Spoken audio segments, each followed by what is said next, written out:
Fiber makes the upgrades easy. A Telexplainer. Fiber optic bandwidth has long been a standard of business connectivity, especially for applications requiring extreme line speeds. The good news now is that fiber service is becoming available to more and more business locations. IT managers and other executives are increasingly faced with the choice of whether to continue embracing their legacy copper wireline services or make the upgrade to fiber optic service. Let's see what helps tilt the balance in favor of fiber. First of all, fiber is the future. You can easily read the signs that point in this direction. Fiber optic bandwidth has gone from being an extremely expensive option to being price competitive with copper on a per megabit per second basis. Bonded T1 and Ethernet over copper will only take you so far in satisfying an accelerating need for MAN and WAN bandwidth. When copper runs out of capacity, fiber is the only solution. You'll also notice the media stories of how carriers are either phasing out their copper assets or planning to do so. The change has been slow in coming because all that buried in overhead copper is already paid for. However, maintenance is not free. Corroding copper wires result in frequent truck rolls. Some of the justification for holding on to the copper plant is the preponderance of legacy analog phone lines, plus T1 and ISDN trunks that use the same twisted pair lines. As carriers transition from circuit switch to packet switched architectures, those analog and TDM circuits start to fade away. The new juggernaut is Ethernet over fiber. It is a combination that meets a lot of needs. Fiber provides the bandwidth capacity. Ethernet offers its inherent support for IP networking. Ethernet also has some new standardized services available.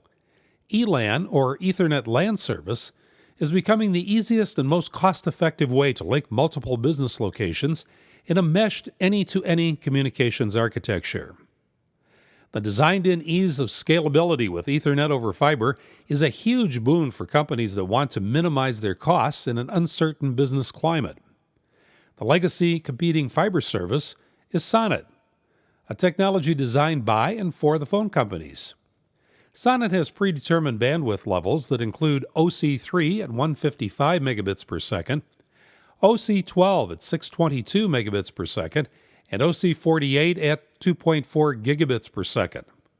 The terminal equipment is specific to those levels, so changes require truck rolls for the carriers to swap out customer premises equipment and perhaps make engineering changes to the network. Delays of weeks or even months for system changes are not unusual. Ethernet over fiber doesn't operate at fixed bandwidth levels. Instead, there is a maximum bandwidth capacity determined by the installed port speed.